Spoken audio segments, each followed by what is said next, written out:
Hey guys, so in this week's episode I want to talk about how I maintain my tools out in the wild. So what I carry with me is this little pouch here. It's my Spyderco double stuffed sharpening stone. So it's two-sided, one's like a coarser, one's a finer grit.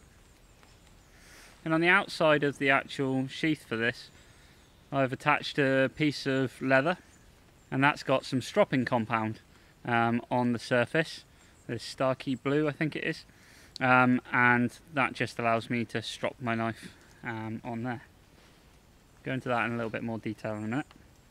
I also carry this gun oil with me because I use high carbon steel blades for the most part. It's important to keep them well oiled after use, cleaned and well oiled, so that they don't rust and start to pit. So I carry that with me as well. So when it comes to my actual blade, this one's a new one from Bushcraft that I recently got as a set. Beautiful knife. It's got my initials there, which was a nice little touch, and we fire steel to go with it. So when it comes to sharpening my blades, first of all I look down the edge of the blade, and if I can see any light hitting it, that means there's some kind of nick in the actual blade, and it means that I'm going to have to get the stone out to get that out. If it's just a case of that it's ever so slightly duller than previous, then I can get away with just stropping. Now with stropping, I like to sort of like just do several passes on one side and then back on the other, just taking my time, about 6 on either side at a time. So this being a Scandinavian grind, it's a sort of like 0 degree angle to the blade. There's no secondary bevel on this blade, so that allows you to just sit that flat like that on its surface. Now when I'm doing that, so I like to sort of like just cast it 6 times,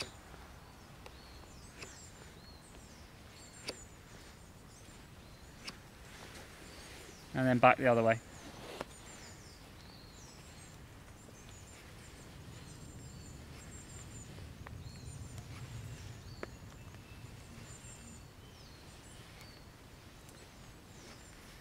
Okay, now once I sort of sharpen that blade, it should be sharp enough to literally shave with. If it's not, then I'll keep going. A little technique that Ray Mears teaches on one of his sharpening videos and classes is actually to run it across a piece of glass. That's all well and good if you've got a piece of glass handy, but if you do have your sort of like your car or something like that nearby, the top of your window, if you wind your window down, you can run the blade across the edge of the glass, and that'll hone it even finer than stropping. And again, if I do have to use the stone, very rarely will I end up using the coarse side. It'll have to be a pretty bad nick for me to have to use the coarse side of the stone. It will generally be this fine side. And it'll just be working it back and forwards, much the same as I did with the stropping, until I've got that nick out. Then it'll be carrying over to the stropping after that. And that's how I maintain my tools out in the field, and keep a nice edge on my blades.